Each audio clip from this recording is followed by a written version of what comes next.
So like and subscribe if you want to. Today I want to talk about 7 potential fantasy trades for James Harden now that he's been traded to the Brooklyn Nets. And hopefully you have some of these players on your team so you can go ahead and go after them.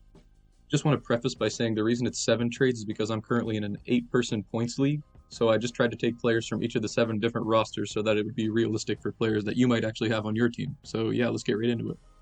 So I think this is the best time to trade for James Harden because people will think his fantasy value is lower than it actually will be just because he's playing with 2 other ball dominant players like KD and Kyrie. Now the thing with James Harden is that he's a walking bucket. I mean, everybody knows that. It doesn't matter what team he's on, he is going to score the ball and put up good fantasy numbers. So that being said, the very first trade we have is centered around Nikola Vucevic of the Orlando Magic.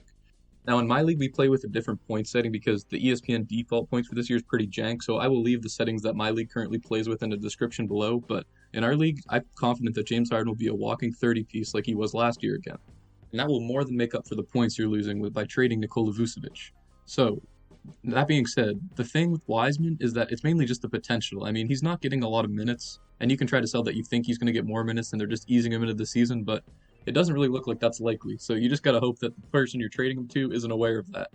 So yeah, I think that's the first trade that you guys should consider making if you have Vucevic and Wiseman on your team. Not very high risk because when you consider the games that KD and Irving are going to sit at as well, that just opens up even more opportunities for James Harden. So yeah, that's trade number one. So the next trade we have is Donovan Mitchell, Karis LeVert, and LaMelo Ball for James Harden. Now this might seem like a lot to give up for Harden, but when you consider the amount of fantasy points he's put up, I really don't think it's that big of a sacrifice. I mean, LeVert, he is going to a new team, so we don't know how that's going to affect his numbers as of yet, but I think it's worth the risk in trading him right away just for the getting James Harden on your team. I mean, Mitchell is an inconsistent, inefficient scorer with lack of peripheral stats, so even if he has the occasional good game, it's not going to be as good as what you're going to get in James Harden.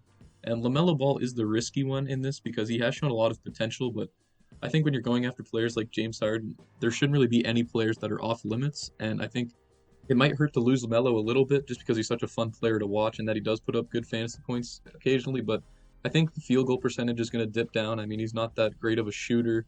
Even though he's knocking his threes down, he's not that great of a scorer, I should say. I mean, he is better than his brother, Lonzo, but still. This is James Harden we're talking about here, so I don't think this price is too hefty to give up for him. Trade number 3 is Pascal Siakam and De'Aaron Fox for James Harden and an extra player of your choosing. So this is definitely the riskiest trade of the video so far, just because you're giving up 2 really good players in return for James Harden. So the reason I think this trade is worth it is just because we've seen when James Harden is engaged and cares about winning basketball games, I mean, he cares a lot about the regular season, maybe sometimes more than he should because it does affect his postseason performances, but that doesn't really affect his fantasy numbers, so not too big of a deal for us. And the extra player you pick up will make up for the difference in between the points you were losing with Siakam and Fox. And yeah, like getting James Harden isn't going to be easy, so that's why this is such a hefty price to pay if you do want him on your team.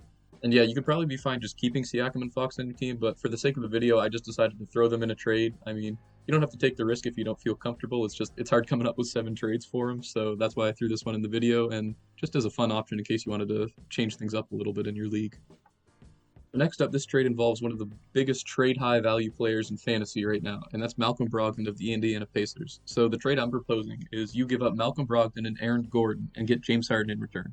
So Malcolm Brogdon is playing unreal right now. Like the fantasy numbers he's putting up, super efficient scoring, great passing, and I just don't think it's gonna sustain itself for the whole season. I mean, I'm not no knock against him or anything. He is a really great player, but I just don't think he's gonna keep up this level of production. And with Aaron Gordon, it's a solid piece, but like, are you really going to miss Aaron Gordon if it gets you James Harden? And the answer to that question is a solid no.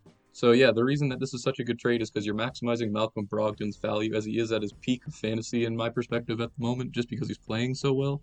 So you're taking advantage of that, and you're giving up a good but not great piece in Aaron Gordon in return for one of the greatest scorers in the game. So that's why I think this is such a good trade. Now we have the first straight trade of the video, and that is Brandon Ingram for James Harden. So the reason I think this is a good trade as well, Ingram did have that hot start to the season. I think he's kind of come back down to earth a little bit in terms of his passing ability. I mean, it was quite a thing to see him jump up that much in terms of his playmaking ability, but clearly it wasn't going to hold itself for the whole season. And I think James Harden is just a more consistent player to have on your team. I mean, Brandon Ingram does have off nights much more frequently than James Harden does. And the Pelicans have a lot of options to score. I mean, not saying that the Nets don't have options to score themselves, but I think James Harden is definitely going to get a lot of looks, easy shots because of Kyrie and KD, and he's also one of the greatest off the dribble scorers of all time. So I think that more than makes up for what Brandon Ingram's providing right now. Yeah, I think this is a trade you should consider making if you have Brandon Ingram on your team. So the sixth trade of our video is Gordon Hayward plus Tyrese Haliburton in return for James Harden. Now, I think this is a really good trade if you're the one giving away Hayward and Haliburton. I hate calling Gordon Hayward an injury-prone player, but that's just the reality of the situation right now. I mean, it's always just freak injuries with him, nothing like nagging knee problems, but still. If you want to move him because of those concerns, then I think that's perfectly fine. And with Haliburton, he is just a young player, and he is really good. Like, I don't want to take anything away from him. The guy can ball, but still, I just think it's hard to sustain this production, especially for young players, just because you're still getting used to the league and everything. So while they are at their highest value right now, I think Gordon Hayward is playing really well, and just because he hasn't gotten hurt so far, that definitely a case of getting James Harden in return for him. So yeah, I think I would go ahead and make this trade if I were you.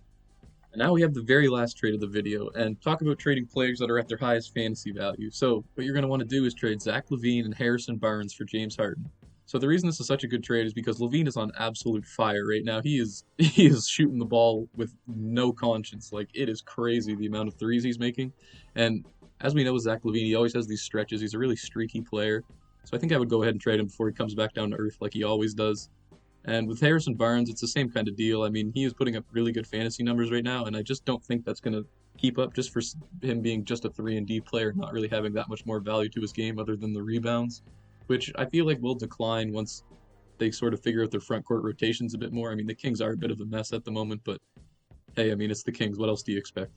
And yeah, that's the video. Thank you guys for watching. Leave your potential James Harden trades in the comments below so maybe other people can see it and give their opinion, and I will give my opinion as well. So yeah, I hope you guys all have a great day.